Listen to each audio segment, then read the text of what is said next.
ठीक है, तो आज हम लोग नया चैप्टर स्टार्ट करेंगे, प्लांट किंगडम। ठीक है, उस वाले चैप्टर में हम लोगों ने प्लांट किंगडम के बारे में और एनिमल किंगडम के बारे में नहीं पढ़ा था। वो इसीलिए नहीं पढ़ा था क्योंकि यहाँ पे एक चैप्टर ही पढ़ना है।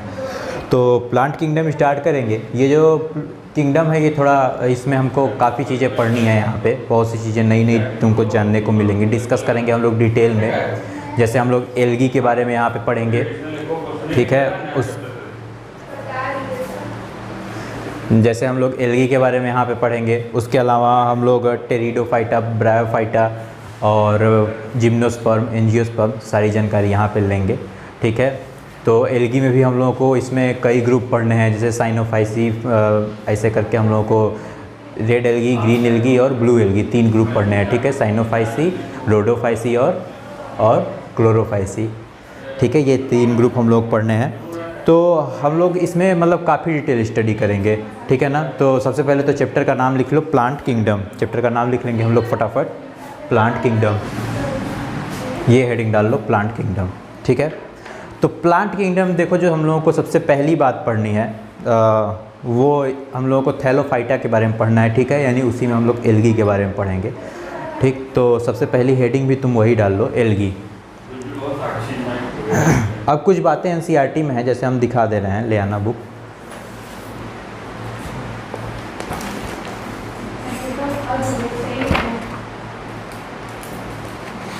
जैसे देखो इसमें दिया होगा natural system of classification, phylogenetic classification system. तो ये हम शायद पहले चैप्टर में पढ़ा चुके हैं या लिखवा चुके हैं। ठीक, तो इसलिए हम वो सारी चीज़ें यहाँ पे नहीं बता रहे हैं। न्यूमेरिकल टेक्सोनॉमी क्या होता है, साइटो टेक्सोनॉमी, केमो टेक्सोनॉमी, ये भी लिखवाए हैं। ठीक, क्या होता है, तो ये सारी चीज़ें यहाँ पे नहीं बता रहे हैं। हम लोग डायरेक्ट कहाँ से स्टार्ट कर रहे हैं, एल्गी से। ठीक ना, तो हम लोग पहले चैप्टर में पढ़ चुके हैं, इसलिए यहाँ पे उसको डिस्कस नहीं कर रहे हैं। वीडियो वाले अगर अलग से पूछेंगे तो उन्हें बता दिया जाएगा, नहीं पूछेंगे तो नहीं बताया जाएगा, जैसा आज तक करते आए हैं। ठीक ना, तो ये हम लोग डायरेक्ट एल्गी से स्टार्ट कर रहे हैं। तो ये बुक ले लो और हेडिंग डाल लो, एल्गी। एल्गी जो होती है ना, ये हम लोग देखो एक बार याद करो, हम लोग फंजाई और एल्गी में डिफरेंस पढ़े थे ना, तो वहाँ पर हमने एक बड़ा पहला पॉइंट जो लिखा था वो क्या लिखा था कि एल्गी जो होती हैं वो एक्वेटिक होती हैं। कैसी होती हैं, एक्वेटिक होती हैं। तो एक बात यहीं पे याद रखना कि एल्गी को हम लोग फिशेज ऑफ प्लांट किंगडम भी बोलते हैं। क्या बोलते हैं, फिशेज ऑफ प्लांट किंगडम। तो ये है एल्गी और इसे हम लोग क्या बोलते हैं, fishes of plant kingdom, fishes of PK, fishes of PK. PK को मूवी भी है उसमें थोड़ा सा सुशांत सिंह राजपूत का भी सीन है पीके में। ठीक, तो फिशेज ऑफ प्लांट किंगडम ये हम लोग बोलना है। तो ये लिख लो फटाफट से कि algae is also known as fishes of plant kingdom. Algae is also known as fishes of plant kingdom.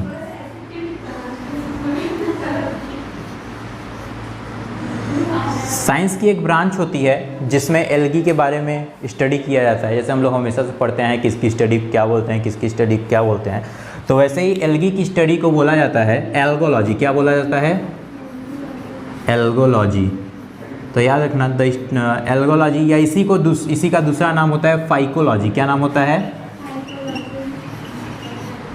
Phycology. Algology या फाइकोलॉजी। फाइकोलॉजी बड़ा मतलब चूँकि थोड़ा सा स्टाइलिश नेम हो जाता है ना, और समझने, जैसे एल्गोलॉजी अगर बोल दिया गया तो तुम्हारे दिमाग में तुरंत एल्गी आ जाएगा, नेम मिल रहा है। लेकिन लोग ये चाहते नहीं हैं, थोड़ा सा एडवांस बनना चाहते हैं, तो एल्गोलॉजी नहीं यूज करेंगे, फाइकोलॉजी ज़्यादा यूज करेंगे, ताकि कन्फ्यूज आओ तुम एक ही में, फाइकोलॉजी क्या होता है, क्या होता है, पढ़ा सा लग रहा है। ऐसा होता है कभी कभी एग्जाम में बैठो तो ज़्यादा ऐसा लगता है कि अरे ये क्वेश्चन तो देखा सा लग रहा है, कौन सा क्वेश्चन है, कहाँ पढ़े थे, और यही सोचते सोचते वक्त निकल जाता है। ठीक है, तो फाइकोलॉजी, इसकी जो स्टडी होती है उसको हम लोग क्या बोलते हैं, फाइकोलॉजी। देखो एल्गी फादर ऑफ एल्गोलॉजी एफी फ्रिस्ट को बोला जाता है, एक साइंटिस्ट थे एफी फ्रिस्ट। ठीक है, उन्हीं के एक स्टूडेंट थे हमारे यहाँ इंडिया के थे, एमओपी अयंगर। ठीक है, इनका बड़ा लंबा नाम है, एमओपी अयंगर। ये इंडिया के थे, साउथ इंडिया के। साउथ इंडिया वाले बड़े बुद्धिमान होते हैं, जभी तक तुम देखो अधिकतर नाम जितना पढ़े हो कुल साउथ इंडिया के ही पढ़े हो इधर से। ठीक है, तो बहुत बुद्धिमान होते हैं। हमारे यहाँ वाले तो पहले सुबह उठेंगे, नाश्ता करेंगे, फिर 10 बजे भोजन चाहिए, 4 बजे कलेवा, रात को खाना। अब इतने में तो सुता न गया, कहाँ से खोज करें कुछ। ठीक, तो एफी फ्रिस्ट के लिख लो पहले, ये तब बताता हूँ कहानी। लिखो father of algology, father of algology. देखो ये क्या लिखा हुआ है, फादर ऑफ एल्गोलॉजी। ठीक, कौन है? एफ.वी. फ्रिश की स्पेलिंग अपने सही करो तो, लेकिन अपने कहाँ? अच्छा, लिखो F.R.I.T. गलत हो गया ना, F.R.I.T. हाँ हाँ, T.S.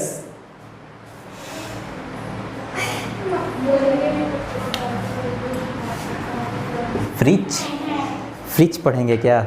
नहीं, I am little slow in English. मेरा हिंदी बहुत तेज़ है, मुझसे बूढ़ा भी रस, छंद, समास, अलंकार कुछ भी कहीं से भी पूछो, कहीं से भी कोई कविता उठा के दो, तुमको मैं अर्थ समझा दूंगा। हमारे हिंदी के टीचर बहुत बेहतरीन थे ना। वैसे टीचर हमारे इंग्लिश के भी बहुत बेहतरीन थे, लेकिन मैं इंग्लिश में बेहतरीन नहीं था, हिंदी में ज़्यादा इंटरेस्ट था। तो F.V. फ्रिश देखो ये साइंटिस्ट थे। अब देखना ध्यान से सुनो, कहानी बड़े मज़ेदार कहानी है, सुनोगे तो हंसी आएगी एक बात पे। देखो F.V. फ्रिश साइंटिस्ट थे। अब इनके स्टूडेंट कौन हुए? M.O.P. एंगर। कौन?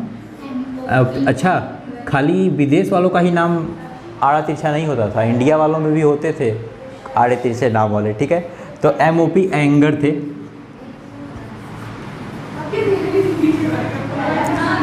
M.O.P. एंगर ये जो थे, ये कौन थे? F.V. फ्रिश के स्टूडेंट।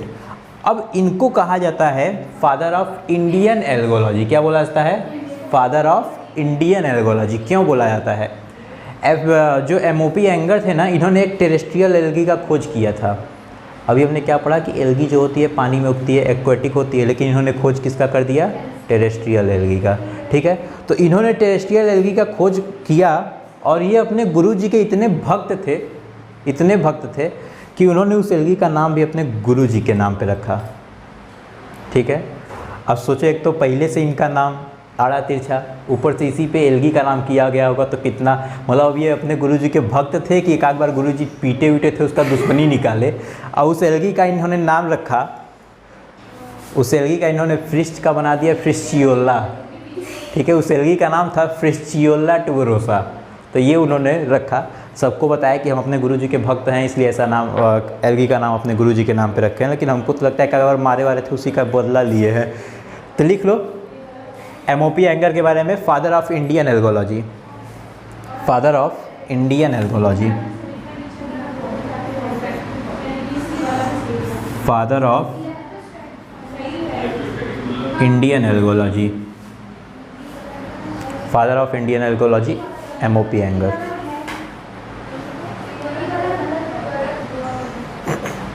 ठीक है, तो ये फादर ऑफ एल्गोलॉजी याद रखना है, F.V. फ्रिश हैं, और फादर ऑफ इंडियन एल्गोलॉजी कौन है? F.V. फ्रिश के student M.O.P. Anger.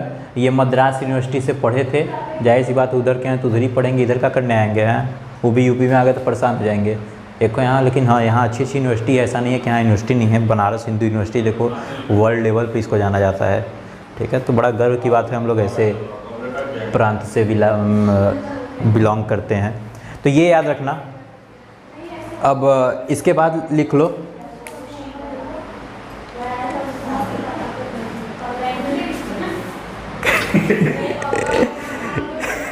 Hello friends. तो इसके बाद याद रखना, लिख लो इसी में M.O.P. एंगर के नीचे लिख लो, तो ऐसे ब्रैकेट में डिस्कवर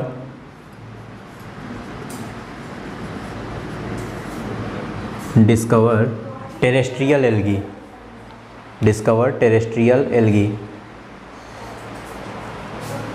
उसका नाम भी लिख लो टेरेस्ट्रियल एल्गी का।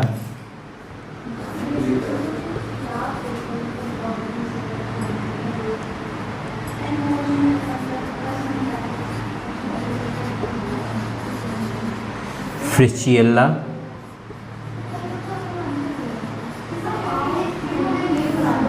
ट्यूबरोसा। याद रखना, इसमें फ्रिश्चियोला में ना दो स्पीसीज़ आती हैं, एक तो ट्यूबरोसा है और एक एक्वेलिस है। ठीक है, तो ट्यूबरोसा आएगा तभी टेरेस्ट्रियल एल्गी याद रखना, यहाँ पे बड़ा इंपॉर्टेंट हो जा रहा है ये स्पीसीज़ इसका।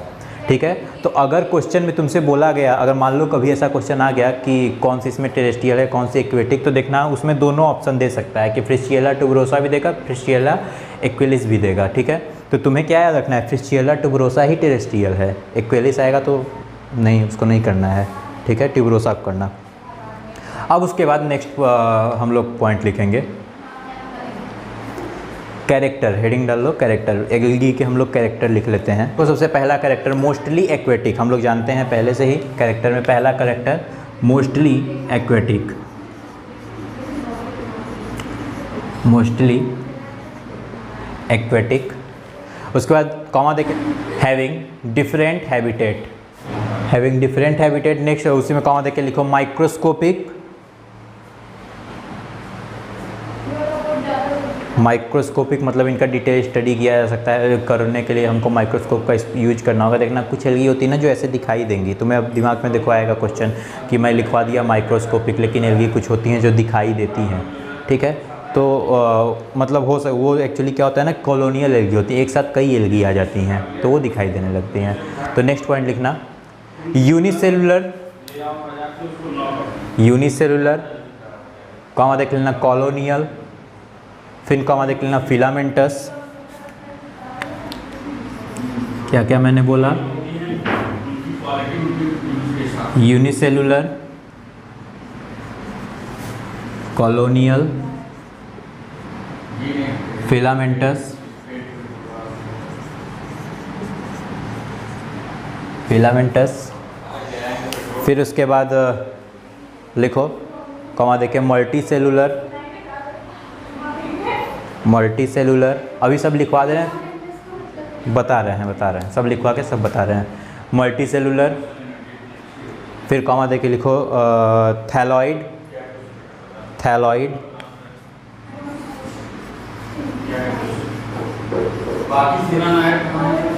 थैलॉइड। और फिर कॉमा देके लिखो non vascular, non vascular, autotrophic, autotrophic, chlorophyllous. Video वाले लगातार लिखते जाएं, ठीक है, जैसे जैसे बोल रहा हूँ वैसे वैसे ही लिखते जाओ वीडियो पॉज कर करके। क्लोरोफिलस, क्लोरोफिलस लिखा ना, ठीक। अब उसके बाद फुल स्टॉप देख के लिखो नीचे से 6 organ are unicellular and non jacketed. ये हम लोग पहले भी एक बार लिख चुके हैं, याद अगर आ रहा होगा तो। Unicellular and non jacketed, but if multicellular,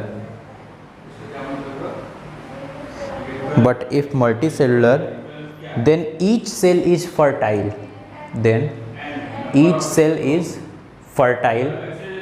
ठीक है। फिर कॉमा देके लिखो एनिम्ब्रियोफाइट, एनिम्ब्रियोफाइट। इन वर्डों का मतलब मैं समझा भी चुका हूँ अगर याद आएगा तो, एनिम्ब्रियोफाइट। फिर कॉमा देके लिखना sexual reproduction by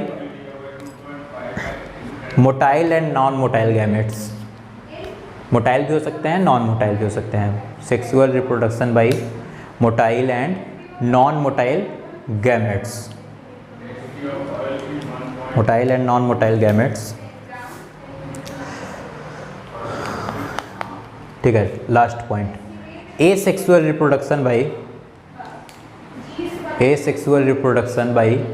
mitospore, asexual reproduction by mitospore. लिख लिया क्या? ठीक है, बहुत बढ़िया। तो देखो अब हम लोग समझते हैं क्या क्या हम लोगों ने लिखा है। सबसे पहला चीज़ हमने लिखा कि ये जो होंगी एल्गी जो होंगी वो मोस्टली एक्वेटिक होंगी, ठीक है, यानी कि वो ज़्यादातर एक्वेटिक होती हैं, यानी कि वाटर लविंग होती हैं, ठीक है। उसके बाद हमने लिखा कि इन लोगों के पास डिफरेंट हैबिटेट होगा, मतलब ये कई जगह पे रह सकती हैं, ठीक है, रहने का इनका कोई वो नहीं। जैसे अभी हम लोग आगे पढ़ेंगे भी कि ये कई जगहों पे मिलती हैं हम लोगों को। अभी तुमने देखा भी एक्वेटिक भी थी, एक टेरेस्ट्रियल भी हमें मिला, फ्रिस्चियोला ट्यूबरोसा, उसका नाम जरूर याद रखना, फ्रिस्चियोला ट्यूबरोसा, ठीक है। ये माइक्रोस्कोपिक होती हैं, यूनिसेलुलर होती हैं, ठीक है। यूनिसेलुलर भी हो, मतलब इसका कहने का मतलब ये है कि ज़रूरी नहीं है कि ये सिर्फ यूनिसेलुलर भी होंगी, यूनिसेलुलर ही होंगी, ये यूनिसेलुलर भी हो सकती हैं, मल्टी सेलुलर भी हो सकती हैं, कॉलोनियल यानी कि से ढेर सारी एल्गी ऐसे कॉलोनी ग्रुप में आकर के रह सकती हैं, फिलामेंटस यानी एक फिलामेंट के रूप में रह सकती हैं, ये है फिलामेंटस का मतलब कि एक फिलामेंट के रूप में रह सकती हैं। उसके अलावा हमने देखा मल्टी सेलुलर भी हो सकती हैं, और इनका स्ट्रक्चर जो है वो थैलॉइड होगा। कैसा होगा?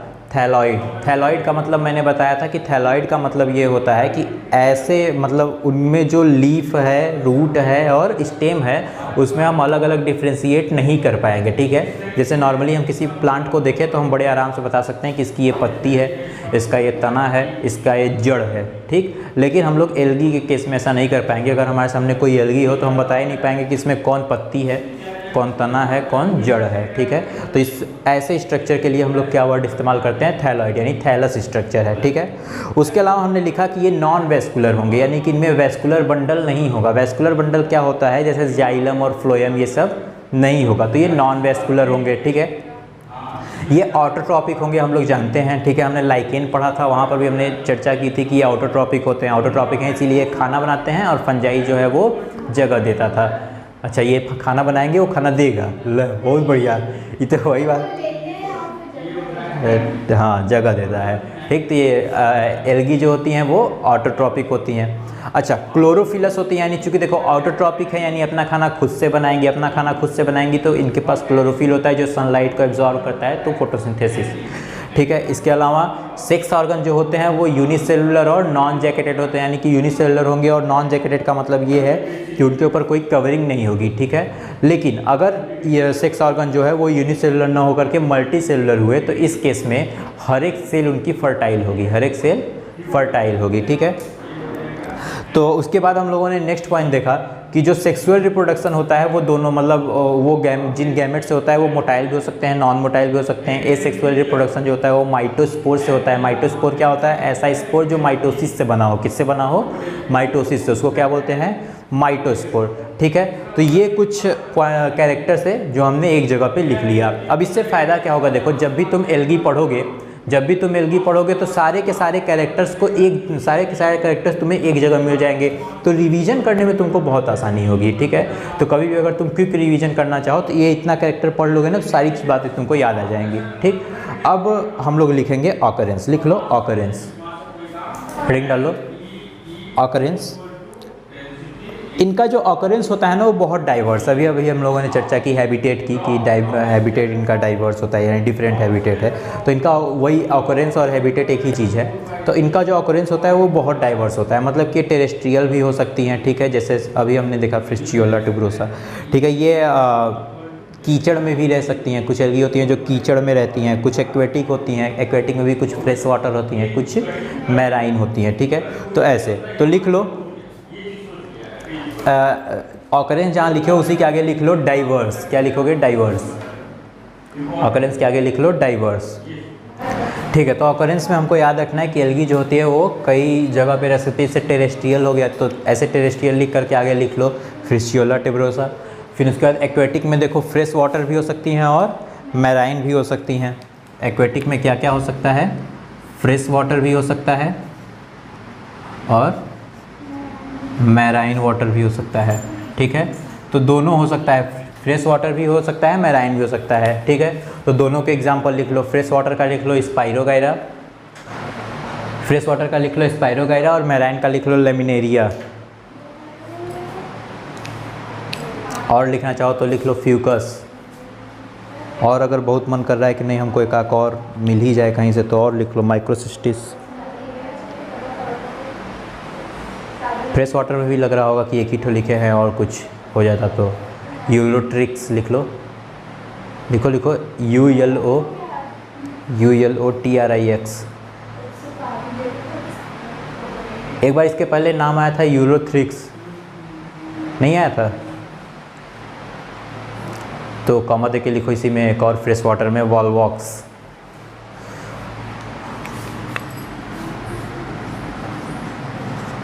वॉलवॉक्स यहाँ लिख लिया स्पाइरोगाइरा।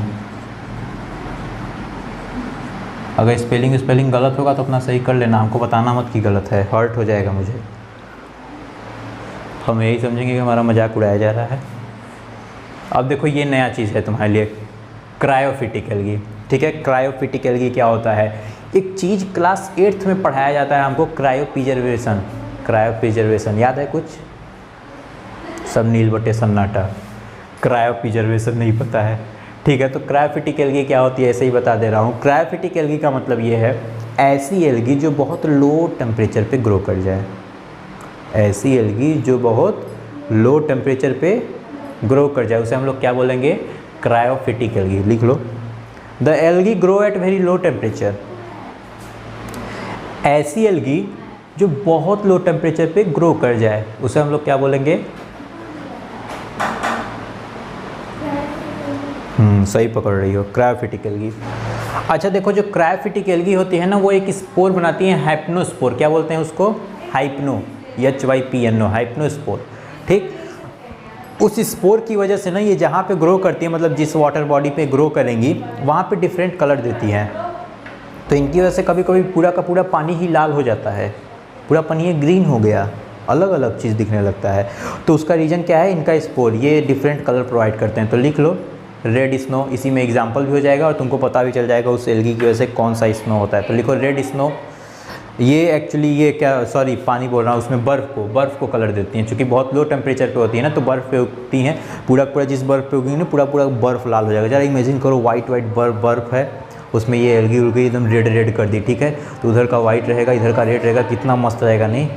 उसी में फ़ोटो खींच लो, सेल्फी ले लो ऐसे करके, और मज़ा आ जाएगा।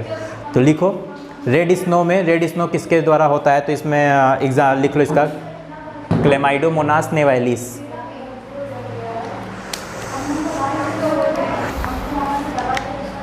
क्लेमाइडोमोनास निवैलिस,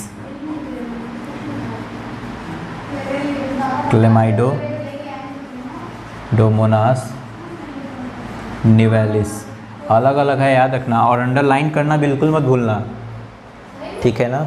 एक और लिख लो इसी बात पे, हाँ रेड स्नो में ही यही ये भी है, हेमेटोकोकस निवैलिस। लिखने का मन होगा तो लिखना, नहीं मत लिखना, कोई ज़रूरत नहीं, लेकिन क्लेमाइडोमोनास ज़रूर लिखना, ठीक है। उसके बाद अगला ग्रीन स्नो। अब फिर से एक बार इमेजिन करो, पूरा वाइट बर्फ़ है, उसी पे ये एल्गी आ गई, फिर से पूरा ग्रीन हो गया बर्फ़, उधर वाइट और इधर ग्रीन, कितना खूबसूरत लगेगा देखने में। फिर से एक बार फ़ोटो हो जाएगा ऐसे। तो फिर से लिखो, इसमें एग्जांपल लिखो, ठीक है। तो ग्रीन स्नो में भी नाम, ग्रीन स्नो में भी लिख लो क्लेमाइडोमोनास को ही, ग्रीन स्नो में भी लिखो क्लेमाइडोमोनास, यही रेड कलर भी देती है, यही इसके पास ना क्लोरोफिल के साथ साथ एक एडिशनल पिगमेंट होता है जिसका नाम होता है एस्टाजेंथीन। क्या नाम होता है, एक बड़ा मेहनत से याद किया हूँ मैं, तुम भी याद करना, एस्टाजेंथीन, यही पिगमेंट। तो ये ग्रीन कलर भी देती है और रेड कलर भी देती है, वो डिपेंड करेगा कि ये कैसे स्पोर प्रोड्यूस कर रही है, ठीक ना। तो फिर उसके बाद नेक्स्ट लिख लो ब्लैक स्नो।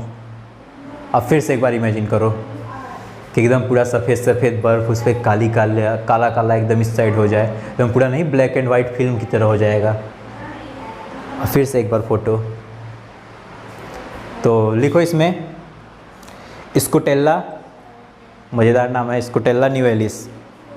निवैलिस की स्पेलिंग क्या है यार, निवैलिस की स्पेलिंग देख लेना तो अपने से, निविलिस होता है कि निवैलिस होता है, क्या होता है, स्कुटेला निवैलिस, ठीक है। उसके अलावा आप देखो, लिखो, अब हम लोग काफ़ी कलरफुल, काफ़ी इमेजिन कर लिए, ठीक है ना। क्रायोफिटिक एल्गी के बाद अब हम लोग लिखेंगे, लिखो थर्मोफिटिक एल्गी। अब नाम से समझ में आ रहा था, अगर ये क्रायोफिटिक ठंडे जगह पे होने वाला था, थर्मोफिटिक कैसा होगा, जो बहुत हाई टेम्परेचर पे होंगे। तो लिख लो algae grow at very high temperature.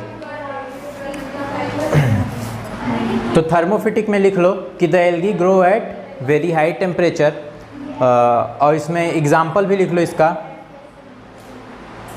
Oscillatoria लिखो, ऑसिलेटोरिया,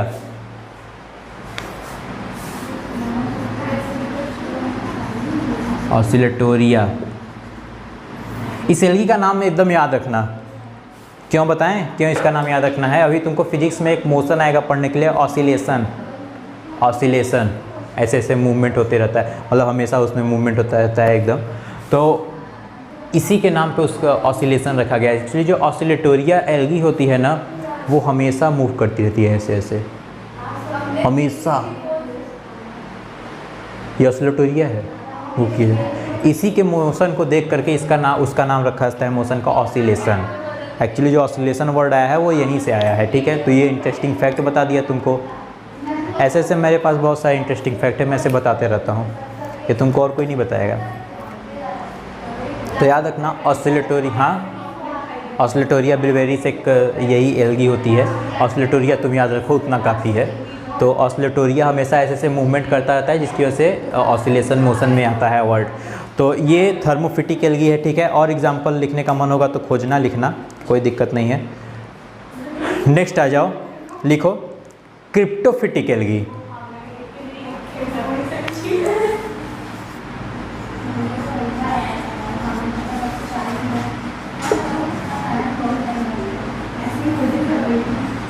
क्रिप्टोफिटिक एल्गी ये भी एक नया चीज़ है तुम्हारे लिए। क्रिप्टोफिटिक का मतलब होता है ऐसी एल्गी, जैसे देखो ये सॉयल है, ये सॉयल है, मान लो ये सॉयल है, ठीक। ये क्या है? ये सॉयल है, हाँ ये सॉयल है, मान लिया हम ये सॉयल है। तो इस सॉयल के नीचे कभी कभी एल्गी ग्रो कर जाती हैं, ठीक।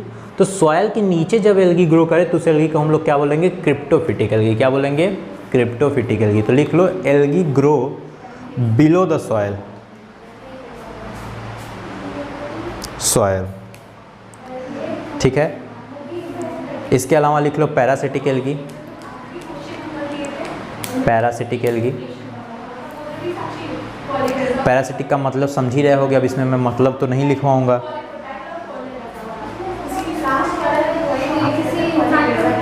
पैरासिटिक एल्गी का एग्जाम्पल बता दो, 2 रुपया बता चुका हूँ। सिफेल्यूरॉस, चाय की पत्ती पे बताया था, ठीक। तो लिख लो सिफेल्यूरॉस, इसका एग्जाम्पल बस लिखो। पैरासिटिक का मतलब समझ रहे होगे। हाँ पैरासिटिक एल्गी है ना, तो पैरासिटिक एल्गी है, इसका मतलब ये है कि किसी ये दूसरे ऑर्गेनिज्म पे रहेगी। तो उसका एक एग्जांपल होगा सिफेल्यूरॉस। सिफेल्यूरॉस किस ऑर्गेनिज्म पे रहती है? तो हम लोग याद रखेंगे कि सिफेल्यूरॉस चाय की पत्ती पे या कॉफ़ी पे, कॉफ़ी पीने का मन कर दिया तो कॉफ़ी वाले पे हो जाएगी, चाय पीने का मन हुआ तो चाय वाले पे, ठीक है। इतना लिख लिए ना। सिम्बियोटिक एल्गी जानते ही हो, अब इसके बारे में लिखवाने की ज़रूरत नहीं है, ठीक है। ये बहुत छोटी छोटी नॉलेज है। सिम्बियोटिक रिलेशनशिप हम लोग पढ़ चुके हैं, तो वो हम लोगों का जानते हैं। इपीफिटिक एल्गी भी लिख लो, इपीफिटिक एल्गी लिख लो। Algae present on another plant, ऐसी एल्गी जो किसी और प्लांट के ऊपर प्रेजेंट हो उसे हम लोग क्या बोलेंगे? इपीफिटिक एल्गी, इपीफिटिक एल्गी। इसका एग्जाम्पल लिख लो ओइडोगोनियम। क्या मैं बोला? ओइडोगोनियम। इसका स्ट्रक्चर बताऊंगा तुमको, टेंशन मत लो, बस इसका एग्जाम्पल अभी लिख लो ओइडोगोनियम इपीफिटिक एल्गी में। उसके बाद नेक्स्ट लिखो इपीजोइक एल्गी। देखो मैं तुमको इतना लिखवा दे रहा हूँ ना महाराज, तुम पढ़ते पढ़ते थक जाओगे। पढ़ो ना, कितना पढ़ना है तुमको। तुम ये तो कह ही नहीं सकते कि क्वेश्चन बाहर से आया था आप पढ़ाए नहीं थे। ऐसा कोई क्वेश्चन ही नहीं होगा जो मैं न पढ़ाया हूँ। तो लिखो इपीजोइक एल्गी, लिखो एल्गी प्रेजेंट ऑन। अब देखो नाम से पता चल रहा होगा, ईपी का मतलब ऊपर, ईपी का मतलब ऊपर, और यहाँ वर्ड क्या है? जू, जोइक, जू वर्ड आया ना, जू यानी एनिमल, ऐसी एल्गी जो एनिमल्स के ऊपर हो। तो एल्गी प्रेजेंट ऑन एनिमल। लिख लो इसमें प्रोटोडर्मा, इसका एग्जांपल प्रोटोडर्मा, प्रोटोडर्मा।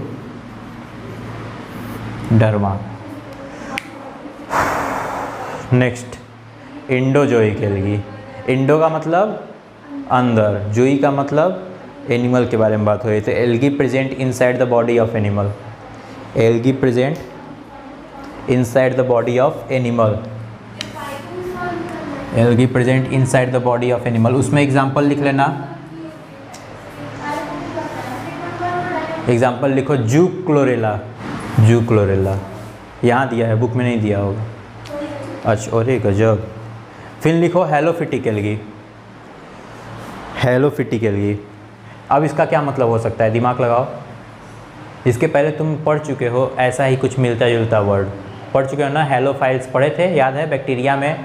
तो हेलोफाइल्स का क्या मतलब था? जो बैक्टीरिया हाईली सेलाइन कंडीशन में, यानी जहाँ साल्ट की मात्रा ज़्यादा होती थी वहाँ उगती थी। यहाँ पर क्या है? हेलोफिटिक एल्गी, यानी कि ऐसी एल्गी जो ऐसी जगह पे उगे जहाँ पर साल्ट की मात्रा ज़्यादा हो। लिखो algae present in high salt concentration, algae present in high salt concentration. कोई नहीं बताएगा, ये सब बहुत इंपॉर्टेंट चल रहा है तुम्हारा ये सब। तो मतलब अगर तुम ये सब जान लिए तो अपने क्लास में ये थोड़ा सा भौकाल जमा सकते हो। लिख लो इसका एग्जांपल, एहरेनबर्ग आई। यहाँ पर ये ख़त्म होता है, काफ़ी हम लोग पढ़ चुके, ठीक है। अब इतना तुम याद रखो, इतना बहुत है तुम्हारे लिए। अब इसके बाद हम लोग एल्गी के क्लासिफिकेशन की जानकारी लेंगे, ठीक है ना। उसी में हम लोग सबका वो रिप्रोडक्शन वगैरह पढ़ लेंगे अगर पढ़ना होगा तो, ठीक है। रिप्रोडक्शन पढ़ लेंगे। यहाँ पर देखो वेजिटेटिव रिप्रोडक्शन भी होता है, एसेक्सुअल भी होता है और सेक्सुअल रिप्रोडक्शन भी होता है, ठीक है। तो एसेक्सुअल रिप्रोडक्शन जो होता है वो माइटोस्पोर हम लोग पढ़े हैं। अब वो दोनों टाइप के हो सकता है, मोटाइल भी हो सकता है, नॉन मोटाइल भी हो सकता है, ठीक है। तो ये सब डिस्कस कर लेंगे, ठीक। तो अब यहाँ से हम लोग कल से स्टार्ट कर देंगे क्लासिफिकेशन। इसकी वैसे तो बहुत क्लास हैं लेकिन हमको 3 ही तो पढ़नी है, ठीक ना। तो कल हम लोग यहाँ से स्टार्ट करेंगे और पहली क्लास जो हम लोग पढ़ेंगे वो होगा क्लोरोफाइसी। क्या होगा? क्लोरोफाइसी, ठीक है ना। तो हम लोग जो पहला ग्रुप पढ़ेंगे वो क्या होगा? क्लोरोफाइसी।